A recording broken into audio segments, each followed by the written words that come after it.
hadn't been home in over 40 years. The gravel driveway hadn't changed much. Still uneven, still loud beneath your shoes. I walked it slowly that morning, my dress shoes brushing the dust off memories I'd rather leave buried. My father's funeral was being held at the family estate in Fairfax, Virginia. A modest ceremony, they'd said. But the place looked like a campaign rally. Long black cars, rows of white folding chairs, fresh-cut hedges, American flags draped perfectly against the wind. The air smelled like wealth tradition and something sour beneath it. I think it was pride. I wore a simple dark suit. No medals, no insignia, no tie clip. The name tag they gave me said David Hale Guest. Guest. Not son. Not eldest. Just guest.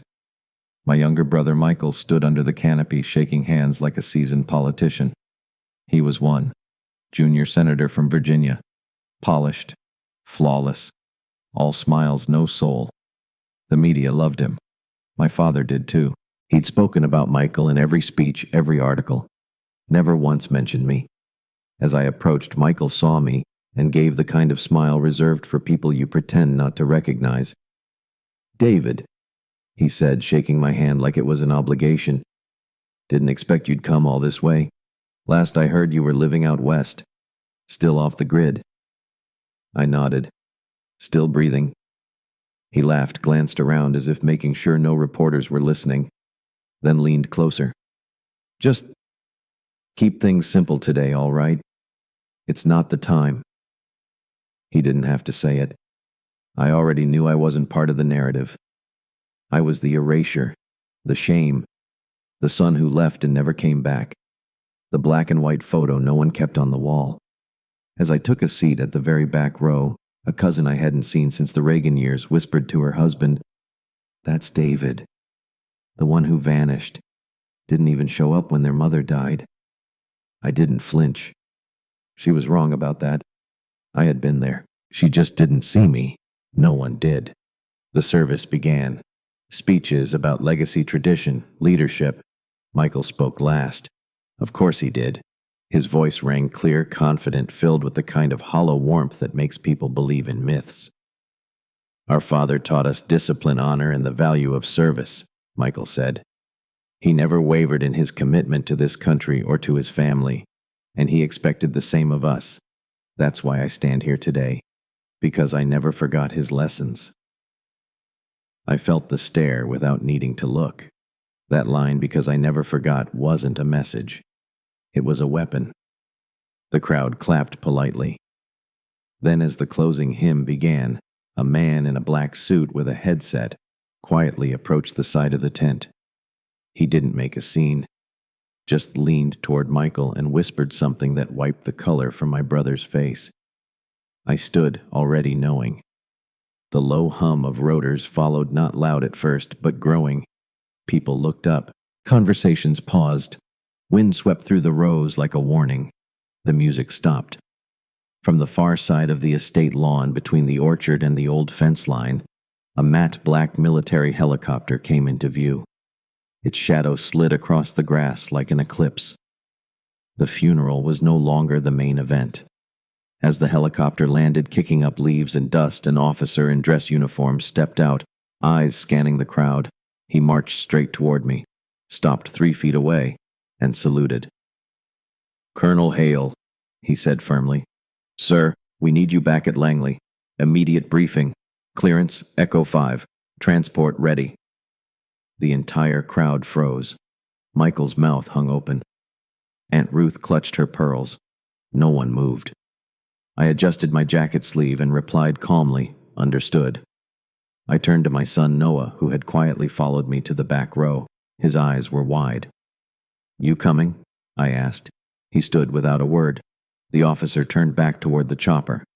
The crowd parted without being asked. As I walked toward the aircraft, the only sound behind me was chairs creaking and breaths being held. I had spent my life being erased by the people closest to me. But sometimes history waits until the last moment to say your name. I wasn't always invisible. Once a long time ago, I was David Hale, firstborn son of Edward Hale, the decorated World War II veteran turned aerospace executive, and Eleanor Hale, who never missed a Sunday church service or a piano recital. On paper, we were the ideal American family, but inside the Hale household, love was measured in trophies, titles, and obedience. Michael, my younger brother, knew how to shine. He had the smile, the charm, the GPA. I had something else, an instinct for questioning. I didn't believe in blind loyalty, especially not to men who equated success with silence. That made me the problem. I was 17 the day it started to unravel. I just received an acceptance letter from Stanford. Full ride. My mother cried with joy. My father didn't blink. He expected me to attend West Point like his father and his father before him. I told him I wanted to serve, but in a different way. Political science, maybe diplomacy. He didn't speak to me for 2 weeks. That summer, my mother was diagnosed with ovarian cancer. She kept it quiet, as mothers often do. By the time I found out, it was stage 3. I withdrew from school to take care of her while my father traveled for business and Michael started college on the East Coast. I remember cooking her dinner, reading her books, holding her hand through chemo. I remember watching her shrink day by day into a woman the world no longer recognized. I didn't regret a second of it, but my father did. "You threw away your future," he said, once standing in the hallway outside her bedroom. "No," I replied. "I stayed. You're the one who walked away." That was the last real conversation we had. When she died quietly in her sleep, I wasn't even listed in the obituary. Michael gave the eulogy, said she'd been surrounded by family. I was there, in the last row. 3 weeks later, I left home. No note, no goodbye. I enlisted in the U.S. Army the next morning. They say you can't outrun your past, but some of us aren't running from the past. We're running from being erased. Basic training wasn't hard, not after what I'd seen. I rose quickly, not because I was the strongest or fastest, but because I listened. I paid attention to patterns, threats, people. I was recruited into intelligence just before Desert Storm. My clearance rose faster than my rank. Soon, I wasn't David Hale anymore. I was Echo 5 Delta operating in the gray, analyzing human behavior, predicting instability before it burned headlines. No one from my family ever reached out. One Christmas years later, I sent Michael a card. Just a simple note. "Still alive. Hope you are too. D." He never replied. I never sent another. By the time I turned 45, I'd lived more years in war rooms than in family rooms. I'd read more enemy dossiers than birthday cards. I'd seen governments collapse, leaders break, systems lie. But the silence from my own blood, that hurt more than any battlefield injury. The hardest moment came during Operation Skylight. It was 2006. Intelligence indicated a cyber attack targeting infrastructure across U.S. banking systems. The breach was subtle, embedded in dormant code from a now-defunct contractor. Only 4 people in the country understood what it meant. I was one of them. I spent 6 days underground in a secured bunker dissecting fragments of binary code. I didn't sleep. I barely ate. But when we traced the threat vector, it led straight to an offshore shell company connected to a firm that handled the Hale family trust. The attack wasn't intentional, but it would have wiped out millions, including the very fortune my brother now controlled. I had a choice. I could have delayed the report, let the virus spread, let karma do its work. But I didn't. I activated the kill protocol, scrubbed the network, shut down the breach, saved the firm, and unknowingly my family's legacy. When the mission debrief ended, the commanding officer shook my hand and said, "No one will ever know what you just did." I just nodded. It didn't matter. I wasn't doing it for them. I wasn't even doing it for me. I was doing it because you don't become a good man by waiting to be thanked. Still, that silence. It lingers. Years passed. Retirement came. Quietly. No parade. No photos. I settled in a small cabin near the Blue Ridge Mountains. Grew tomatoes. Chopped wood. taught local kids how to track deer. I got by. Until Noah came looking for me. He was 26 then, a lawyer like his uncle. Tall, thoughtful. He'd found a faded photo of me in his mother's attic, me in uniform, standing beside a NATO flag. He said he wanted to know the truth. I told him parts, not all. He didn't need to know the missions or the bodies or the times I stared at a wall for hours wondering if I'd made the right calls, but I told him the most important part. That sometimes doing the right thing means doing it without witnesses. He started visiting once a month after that. We'd fish, talk, say little, understand more. When the call came about my father's death, I hesitated. I didn't owe them anything. But Noah said quietly, "It's not for them. It's for you." So I put on my suit, the one with no medals, and I drove to the estate where they'd forgotten me. Because no matter how long you've been gone, there comes a moment when you stop running and you return. Not for revenge, not for glory, but to remind yourself that you were real. Back at the estate, the wake was in full swing. The ceremony had ended hours ago, but the crowd remained sipping white wine, laughing too loudly, balancing grief with gossip. Legacy families knew how to perform grief without letting it stain the cufflinks. Michael floated from group to group like he was still on the campaign trail. A TV crew followed discreetly in the background, gathering footage for a special tribute to our father. I stayed near the edge of the patio, nursing a glass of water. Not because I was thirsty, but because it gave my hands something to do. Noah stood beside me, silent but observant. I saw his eyes scanning the guests, the way his jaw tightened every time someone ignored me, or worse, looked through me like a shadow that shouldn't have been there. At one point, a former neighbor leaned over to Noah and whispered, "Such a shame about your uncle. He used to be so promising." Noah blinked. "He still is," he replied flatly. "You just don't know it." The woman blushed and backed away. Later, I overheard Michael talking to a small circle of donors. "David," he said, mid-laugh. "He took a different path. Not all of us stayed committed to the family name, you know. Someone asked if I had ever worked in the defense industry, maybe in administration." Michael smirked. "Hard to say. He always kept things mysterious. I think he's more comfortable with silence than structure." They chuckled. No one looked in my direction. I had heard versions of that laugh before. In classrooms, locker rooms, holiday dinners where my chair sat empty. But hearing it at my father's wake, that cut differently. Not because I needed Michael's approval, but because I could see how skillfully he had rewritten the family narrative. In his version, I was the dropout, the disappointment, the ghost who chose to disappear rather than the son forced into exile. I stepped outside for air. The night had softened. Fewer voices, more stars. My hands rested on the balcony railing. I tried to focus on the wind in the trees, the familiar weight of being forgotten. Noah joined me a few minutes later. He shouldn't have said that, he muttered. None of them should. I didn't answer. He paused, then asked something unexpected. "Why didn't you ever tell them who you were?" I kept my gaze forward. "Because it wouldn't have changed them, and I never needed them to clap." He nodded slowly, not entirely satisfied, but understanding enough. Inside, the projector flickered to life. A slideshow began, photos of our childhood, our father's career, vacation homes, handshakes with presidents. In every frame, Michael stood front and center. I was in 2 photos. One as a child, another in a faded family portrait barely visible near the edge. Then came the toast. Michael took the microphone, voice clear, posture perfect. "Our father taught us that leadership begins at home.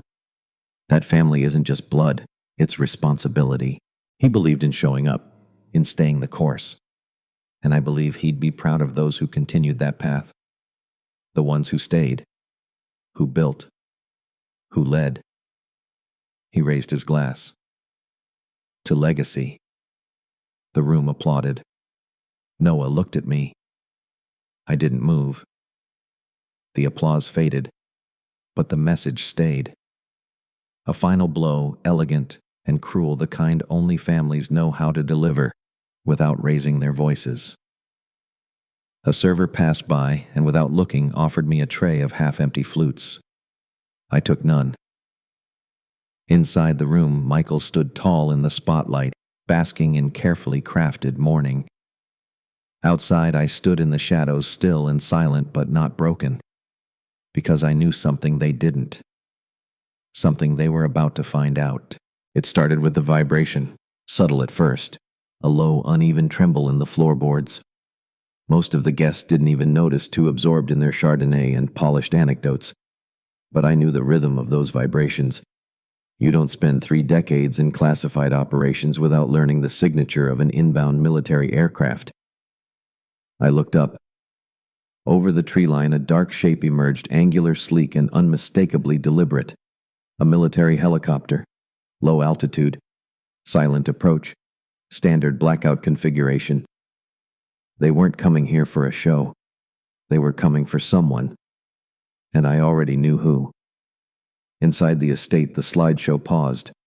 Glasses stilled. Heads turned toward the windows as a collective murmur spread like smoke.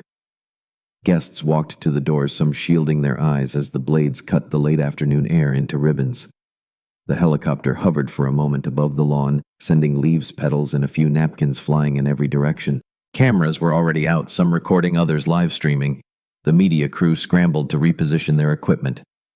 Then it landed. Precision. Clean. Absolute authority. As the rotors slowed, a single figure stepped out, an officer in full formal uniform.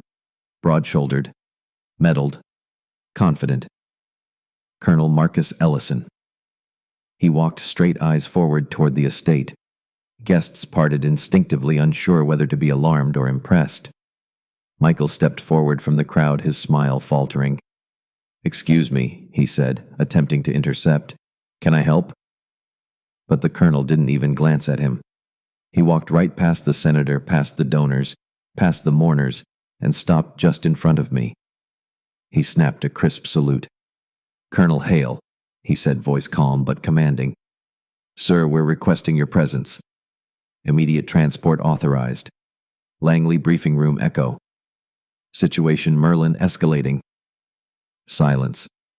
Real silence. The kind that carries weight. The kind that rearranges the room. Behind me, someone whispered, "Did he say Colonel?" I nodded to Ellison. "Give me 1 minute." He held position. I turned to Noah, who stood wide-eyed, his mouth slightly open. "You all right?" I asked. He stammered. "I didn't know." "You never?" "I told you," I said softly. "Some things don't need to be said. Not until they do." From the porch, Michael stepped forward, voice suddenly sharp. "Wait a minute," he said. What is this? A stunt? Some kind of..." I turned to face him. "It's not about you, Michael." He hesitated, thrown off by my calm. "You were military for 34 years. But Dad never said, because he didn't know." The crowd was silent again. Someone dropped a glass. Ellison extended a folder sealed with a Pentagon stamp. "Authorization signed by Joint Command," he said. "We're en route to Langley within 6. Michael stared at the folder like it might explode. "But I thought," he began. "You left. You dropped out." "No," I replied. "I stepped out of the spotlight. There's a difference." Someone behind him muttered, "I heard about Merlin on the news. Cyber stuff. Big deal." Another voice chimed in. "Didn't they say it was connected to national infrastructure risk?" "Yeah," a third voice added. "Like top-tier clearance level." Eyes turned toward me. And for the first time that day, people weren't looking through me. They were looking at me. Not with pity. With realization. Aunt Ruth clutched her husband's arm. He saved the family's financial firm in 2006. "Don't you remember that weird crash that never happened?" Michael's face had gone pale. He looked like a man whose script had suddenly changed mid-performance. Noah stepped closer to me, his voice low but firm. "You want me to come with you?" I looked at him, really looked at him. My son. My blood. No, I said. But I want you to watch. From the crowd, a few guests began to clap. Awkwardly at first. Unsure. But then it spread slowly, cautiously, like people weren't sure if they were witnessing protocol or a parable. Melissa, an old family friend, stepped forward from the line of guests, her voice quiet. "Colonel Hale," she said. "Thank you." I had no idea. I gave a faint nod, then turned toward the helicopter. My steps were steady, unhurried. My coat didn't flap in the wind. It moved with me. Behind me, the whispers had turned to murmurs, the murmurs to questions. Michael stood rooted in place. Someone tried to speak to him. He didn't answer. As I climbed into the helicopter, the officer handed me a secure tablet. Inside, classified briefings. Merlin threat escalation. A map pulsing in red. 4 zones active. 1 blinking with urgency. Ellison spoke into the comms. "Colonel Hale aboard. Package secured. Airborne in 30. I strapped in. Outside, I saw Noah watching from the lawn. Michael beside him, dazed. A camera light flashed. Someone shouted, "That's going viral." I didn't care. The aircraft lifted the estate, shrinking beneath us. For 40 years, they had erased me from the family album.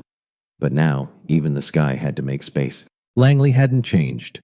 Same sterile corridors, same hum of fluorescent lights, same silence behind thick walls that said more than words ever could.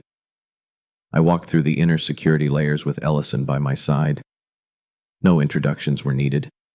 Everyone already knew who I was.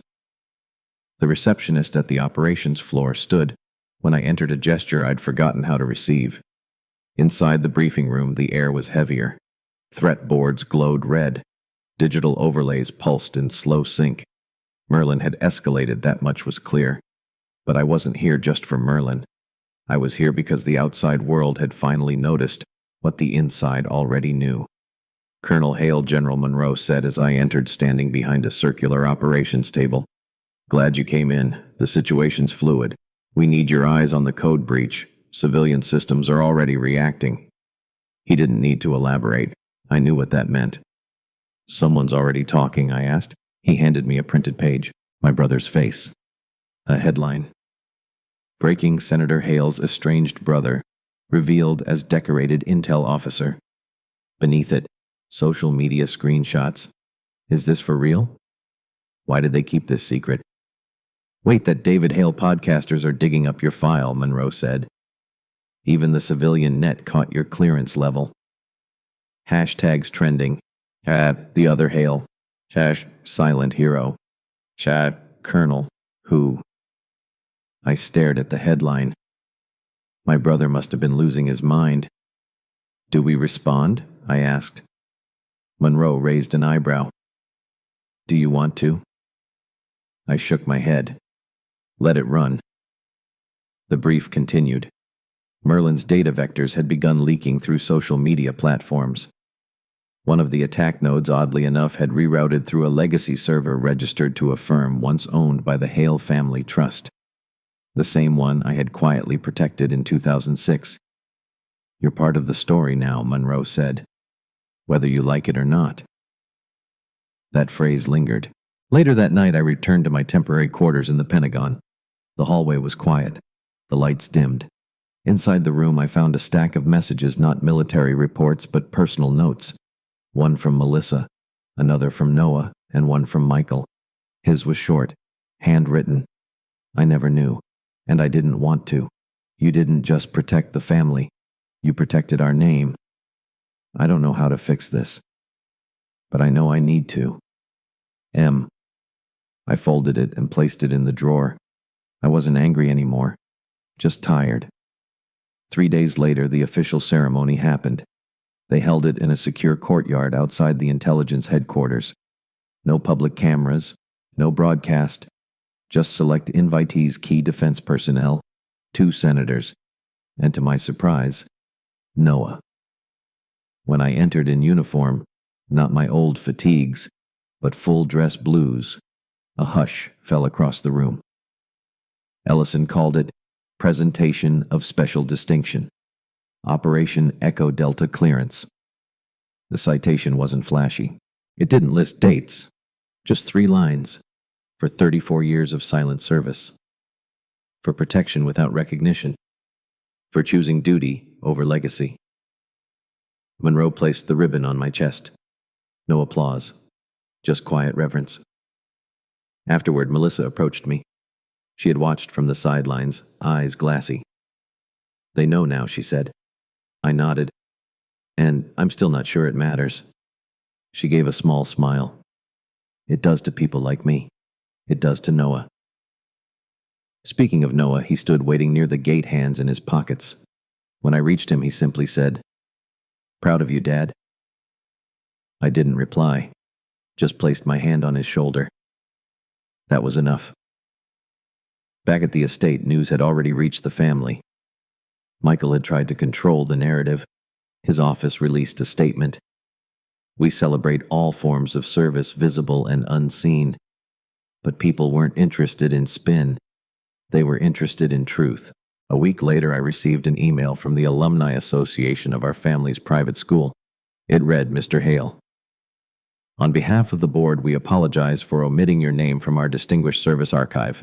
We would be honored to correct the record." I didn't respond right away. I just let the silence hold a little longer. And then one quiet afternoon, I returned not to the estate, but to the Hall of Legacy at our old high school. Michael was already there waiting. He looked different. No cameras, no staff, no curated smile, just a man trying to face the shadow he helped cast. "I've asked them to add your name," he said, pointing to the marble wall. I didn't look. "You don't have to say anything." He continued, "But I wanted to be here when it happened." A janitor peeled back the black cloth. There it was. Colonel David Hale, class of 1975. Integrity and silence. No rank, no medal list. Just the truth. Michael exhaled, hands clasped in front of him. "I spent a lot of years thinking I was the one who upheld the family name," he said quietly. "Turns out I was just polishing the outside." I gave him a nod, then walked away. Not out of spite, but because I didn't need anything else. I never liked ceremony. Too many speeches, too much polish. Real honor never needs a microphone. But the White House insisted. The medal was waiting, the kind that comes once in a lifetime or never. The kind that doesn't need to be worn to be real. I stood on the south lawn in full dress blues, flags on both sides. Rows of faces in the audience, generals, cabinet members, families, cadets in sharp uniforms. Somewhere near the middle sat Noah, and beside him, surprisingly, Michael. No camera crew followed him this time. No podium of his own. The president stepped up, calm and measured. He didn't recite my resume. He didn't need to. "Today," he said, "we recognize a man who served with silence, who held back chaos without asking to be seen, who chose the harder path not to vanish but to protect without being remembered." He looked at me then, and in that moment I didn't feel like a shadow anymore. He placed the medal around my neck. Not heavy, not light, just right. I didn't smile. I didn't cry, but I let my shoulders lift just enough. Because sometimes dignity isn't in the applause, it's in standing still when the world finally sees you. After the ceremony, they offered me a position, National Security Advisory Panel, high clearance, office near the Situation Room, title badge access. I said no. Instead, I asked for a classroom, a small one, Fort Liberty Advanced Officer Candidate School, 30 cadets, beige walls, chalkboard with a crack through the corner, no cameras. Perfect. My first seminar was called Command When No One's Watching. Not strategy, not weapon systems. Something harder, how to stay human in a system that rewards silence and punishes doubt. One young cadet, bright restless, raised her hand. "Sir," she said, "what do you do when your own people forget you?" I looked at her. "Simple," I said. "You remember yourself harder." They laughed, some softly, but all of them wrote it down. The next session, someone left a poster on the lectern, a sketch of me in uniform, half shadowed, half lit. At the top they'd written, "The Quiet General." I left it there. Didn't frame it. Didn't throw it away either. Noah came to visit one day. He brought a copy of The Atlantic. Cover story, Colonel David Hale, the man behind the silence. Are you going to read it? He asked. Eventually. He smiled. I already know the story anyway. That meant more to me than the article ever could. Time passed. The news cycle moved on. Another election. Another scandal. Another war rising somewhere. But legacy, real legacy, doesn't ride headlines. It waits. It roots itself in the quiet. One autumn morning, I received a small envelope at my quarters. No return address. Inside was a photo, two boys in the backyard of a house that doesn't exist anymore. One in a blazer, one in muddy boots, both smiling for once. On the back, a note in Michael's handwriting. I think I finally get it. M. I sat with that photo for a long time. Not because I needed to forgive, but because it meant he'd finally started to see me as someone real. Not the ghost, not the shame, just David. Later that year, they added a nameplate at the Hall of Service at Fort Liberty. Nothing grand, just a bronze square in the corner of the wall. Called David Hale. He never asked to be seen. He just kept showing up. That's enough. It always was. These days I walk the campus paths in the early mornings. Cadets nod. Some salute. Some call out, "Sir." I nod back, not out of habit, but because I remember how long it took to earn that. Every man has two deaths.